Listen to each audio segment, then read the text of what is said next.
आज हम गणित शिक्षण में हानि प्रकरण पर पाठ्य योजना तैयार करेंगे। यानी दिनांक 22/6/2020, विषय गणित, उपविषय अंक गणित, कक्षा और वर्ग है 7th A, कालांश फर्स्ट, अवधि 35 मिनट्स। इसके सामान्य उद्देश्य हैं जनरल ऑब्जेक्टिव्स, छात्रों में तर्क शक्ति एवं विचार शक्ति को विकसित करना, छात्रों में स्वच्छता, शुद्धता एवं शीघ्रता की आदत का विकास करना, छात्रों में गणित के प्रति रुचि उत्पन्न करना, बालकों को तकनीकी व्यवसायों के लिए तैयार करना। ये क्या इसके सामान्य उद्देश्य हैं। अब इसके विशिष्ट उद्देश्य यानी स्पेसिफिक ऑब्जेक्टिव जान लेते हैं। छात्र हानि के विषय में विस्तार पूर्वक जान सकेंगे, छात्र क्रय मूल्य और विक्रय मूल्य के विषय में समझ सकेंगे, छात्र हानि प्रतिशत के विषय में समझ सकेंगे, छात्र हानि संबंधी समस्याओं को हल कर सकेंगे। ये क्या हैं? प्रकरण संबंधी विशिष्ट उद्देश्य हैं हानि प्रकरण संबंधी। और इसके बाद पूर्व ज्ञान यानी प्रीवियस नॉलेज है। छात्र क्रय मूल्य और विक्रय मूल्य के विषय में सामान्य जानकारी रखते हैं, छात्र हानि के विषय में सामान्य जानकारी रखते हैं। इसके बाद शिक्षण सहायक सामग्री यानी टीचिंग एड्स, लपेट श्यामपट्ट, चौक, डस्टर, घड़ी, मोबाइल, किताब, ये सभी क्या हैं? शिक्षण सहायक सामग्री हैं जो शिक्षण अधिगम के लिए प्रभावशाली बनाते हैं। इसके प्रस्तावना प्रश्न हैं यानी किताब दिखाते हुए, यानी शिक्षण सहायक सामग्री किताब है जिसे दिखाते हुए आप मेरे हाथ में क्या देख रहे हैं? छात्र क्रिया होगी, हम आपके हाथ में एक किताब देख रहे हैं। इस किताब का क्रय मूल्य कितना है? तो छात्र बताएंगे इस किताब का क्रय मूल्य 100 रुपये है। इस किताब का विक्रय मूल्य कितना है? इस किताब का विक्रय मूल्य 80 रुपये है। यदि हम किताब ज़्यादा में खरीद कर कम में बेचें तो क्या होता है? ये समस्यात्मक प्रश्न है। छात्र अस्पष्ट उत्तर देंगे यानी कोई उत्तर नहीं होगा। फिर उद्देश्य कथन यानी नवीन ज्ञान प्रस्तुतिकरण, छात्राध्यापक कथन होगा, यदि हम यह किताब ज़्यादा में खरीद कर कम में बेचें तो हमें हानि होती है। छात्रों, आज हम हानि के विषय में विस्तार पूर्वक अध्ययन करेंगे। छात्र ध्यानपूर्वक सुनेंगे व समझेंगे। ये वास्तविक वस्तु है हमारी पुस्तक, कथन विधि है। फिर पहला शिक्षण बिंदु है हानि। पहला शिक्षण बिंदु हानि है। ज्ञान प्रत्यास्मरण जिसमें विकासात्मक प्रश्न है क्रय मूल्य किसे कहते हैं? उत्तर, कोई वस्तु जितने रुपए में खरीदी जाती है उसे उस वस्तु का विक्रय मूल्य कहते हैं। फिर विक्रय मूल्य किसे कहते हैं? कोई वस्तु जितने रुपए में बेची जाती है उसे उस वस्तु का विक्रय मूल्य कहते हैं। हानि ज्ञात करने का सूत्र बताइए। समस्यात्मक प्रश्न है तो अस्पष्ट उत्तर होगा यानी छात्र निरुत्तर हो जाएंगे। फिर नवीन ज्ञान प्रस्तुतिकरण यानी स्पष्टीकरण होगा, जब विक्रय मूल्य क्रय मूल्य से कम होता है तो हानि होती है। यानी विक्रय मूल्य क्रय मूल्य यानी हानि कब होगी? जब विक्रय मूल्य से क्रय मूल्य अधिक हो, अर्थात हानि बराबर क्रय मूल्य माइनस विक्रय मूल्य। छात्र ध्यानपूर्वक सुनेंगे व समझेंगे। जिसमें संश्लेषण और विश्लेषण विधि का प्रयोग किया गया है और इसमें मूल्यांकन प्रश्न है हानि ज्ञात करने का सूत्र बताइए।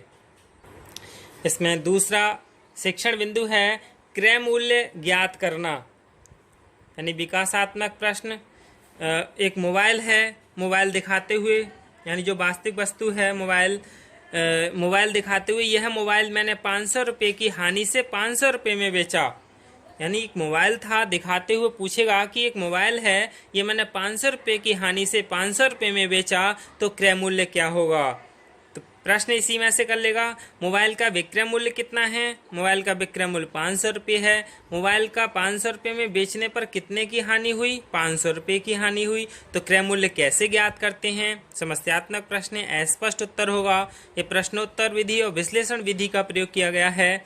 नवीन ज्ञान प्रस्तुतिकरण यानी स्पष्टीकरण होगा, किसी वस्तु का क्रय मूल्य निम्न सूत्र ज्ञात करते हैं। क्रय मूल्य बराबर हानि प्लस विक्रय मूल्य। क्रय मूल्य बराबर 500 प्लस 500 बराबर 1000, यानी क्रय मूल्य कितना आ गया हमारा 1000 रुपये हानि के लिए, और जो बेचा है उसके लिए इन दोनों को जोड़कर क्रय मूल्य ज्ञात हो जाता है। छात्र ध्यानपूर्वक सुनेंगे व समझेंगे।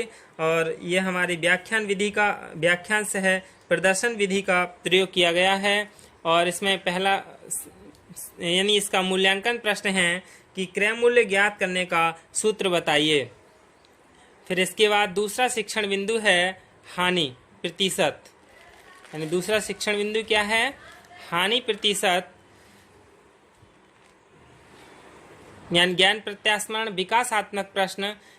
आदर्श प्रश्न होगा घड़ी दिखाते हुए, यह घड़ी मैंने 1500 रुपये में खरीदी और 1000 रुपये में बेच दी, तो हानि प्रतिशत ज्ञात कीजिए।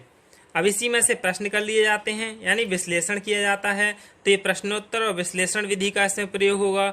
घड़ी का क्रय मूल्य कितना है, घड़ी का क्रय मूल्य 1500 रुपये है। घड़ी का विक्रय मूल्य कितना है, घड़ी का विक्रय मूल्य 1000 रुपये है। घड़ी की हानि प्रतिशत कैसे ज्ञात करते हैं, समस्यात्मक प्रश्न है, अस्पष्ट उत्तर होगा। फिर नवीन ज्ञान प्रस्तुतिकरण यानी छात्राध्यापक कथन होगा, घड़ी का क्रय मूल्य 1500 रुपये है, घड़ी का विक्रय मूल्य 1000 रुपये है। तो हानि ज्ञात करेंगे। सबसे पहले हानि होता है क्रय मूल्य में से विक्रय मूल्य घटा दें तो हानि प्राप्त होगी, यानी 1500 में से 1000 रुपये घटा दिए तो 500 रुपये हानि हुई। और हानि प्रतिशत कैसे निकालते हैं, क्रय मूल्य पर हानि प्रतिशत ज्ञात करते हैं। हानि गुणा 100 बटे क्रय मूल्य, हानि कितने की हुई 500 रुपये की, गुणा 100 बटे क्रय मूल्य कितना था 1500, तो इसे हल करने पर कितना प्राप्त होगा 33.33%। छात्र ध्यान पूर्वक सुनेंगे व समझेंगे। व्याख्यान से प्रदर्शन विधि और इसका मूल्यांकन प्रश्न होगा, हानि प्रतिशत ज्ञात करने का सूत्र क्या होता है। संक्षिप्तीकरण यानी नवीन ज्ञान संश्लेषण। छात्रों, आज हमने हानि, क्रय मूल्य तथा हानि प्रतिशत ज्ञात करने के विषय में विस्तार पूर्वक अध्ययन किया। फिर श्यामपट्ट कार्य, नवीन ज्ञान स्थायीकरण। छात्राध्यापक द्वारा तीनों शिक्षण बिंदु श्यामपट्ट पर अंकित किए जाएंगे और छात्र श्यामपट्ट कार्य अपनी उत्तर पुस्तिका में नोट करेंगे। निरीक्षण कार्य यानी लेखन कार्य, छात्राध्यापक छात्रों को दिए गए कक्षा कार्य का घूम घूम कर निरीक्षण करेगा। वह कक्षा में समान अनुशासन के प्रति भी सजग रहेगा और पूर्व दिवस के कार्य का निरीक्षण करेगा। फिर गृह कार्य यानी अभ्यास कार्य, एक साइकिल को 2000 रुपये में खरीदी तथा 1000 रुपये में बेच दी, तो हानि प्रतिशत ज्ञात कीजिए।